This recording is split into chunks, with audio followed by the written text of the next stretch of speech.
Cancer کا علاج بتلائیں، پوچھ رہے تھے کینسر کے علاج کے لیے جو ہے بہت سی زبردست نسخے ہیں، سب سے بہترین نسخہ سورہ انبیاء کی آیت نمبر 83 ہے۔ السلام علیکم ورحمۃ اللہ وبرکاتہ۔ وعلیکم السلام جناب۔ بات یہ جی کہ پروسٹیٹ کینسر کے بارے میں کوئی دیسی نسخہ یا خوراک کے بارے میں بتائیے، مہربانی ہوگی۔ نام، عمر، وزن؟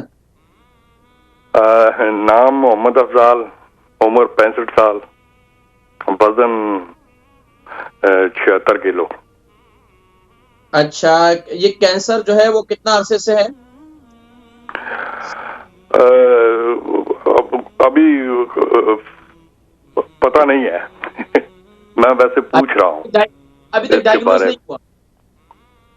اوکے، اللہ حافظ۔ اللہ تبارک و تعالی الحمدللہ الذی عافانی مما ابتلاک به وفضلنی علی کثیر ممن خلق تفضیلا انشاءاللہ۔ محمد افضال صاحب، آپ کی عمر 65 ہے، 70 kg وزن ہے، کینسر کا علاج بتلائیں، پوچھ رہے تھے کینسر کے علاج کے لیے جو ہے بہت سی زبردست نسخے ہیں، سب سے بہترین نسخہ سورہ انبیاء کی آیت نمبر 83 ہے۔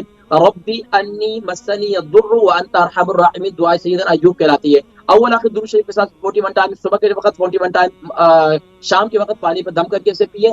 اس کے علاوہ آپ کیا کریں، بہترین یہ کہ صبح کے وقت میں ہلدی والا پانی بنائیں، فریش ہلدی لے لیں، 3 انچ کا ٹکڑا، اس کو پانی کے اندر ابال دیں، کعوہ بنا لیں، اس کا 2 کپ پانی ڈال کر 1 کپ پانی رہ جائے، اس کے اندر 1 چمچ کلونجی کا تیل ڈال کر صبح نہار منہ آپ پی لیں۔ یہی نسخہ آپ رات کو استعمال کریں۔ اچھا، اس کے علاوہ دن کے اندر اگر آپ کو جوس وغیرہ استعمال کرتے ہیں، کہ آپ کو شوگر وغیرہ نہیں، کوئی جوسز وغیرہ استعمال کرتے ہیں، تو اس کے اندر بھی مثال کے طور پر اورنج کا جوس ہے، گاجر کا جوس ہے، یہ بہت مفید ہے۔ آپ اس کے اندر آپ یہ کلونجی کا تیل 1 چمچ ڈال کر اس کو استعمال کر سکتے ہیں۔ اچھا، کلونجی کا تیل آپ پی کر جو ہے اوپر سے پی سکتے ہیں، یہ بھی بہترین ہے۔ تو آپ جو بھی نسخہ استعمال کریں انشاءاللہ یہ کینسر کے لیے بہترین نسخہ ہے، اور الحمدللہ بہت سے مریض ہیں جن کو اللہ تبارک و تعالیٰ نے شفا عطا فرمائی، الحمدللہ بہت سے لوگ ہیں۔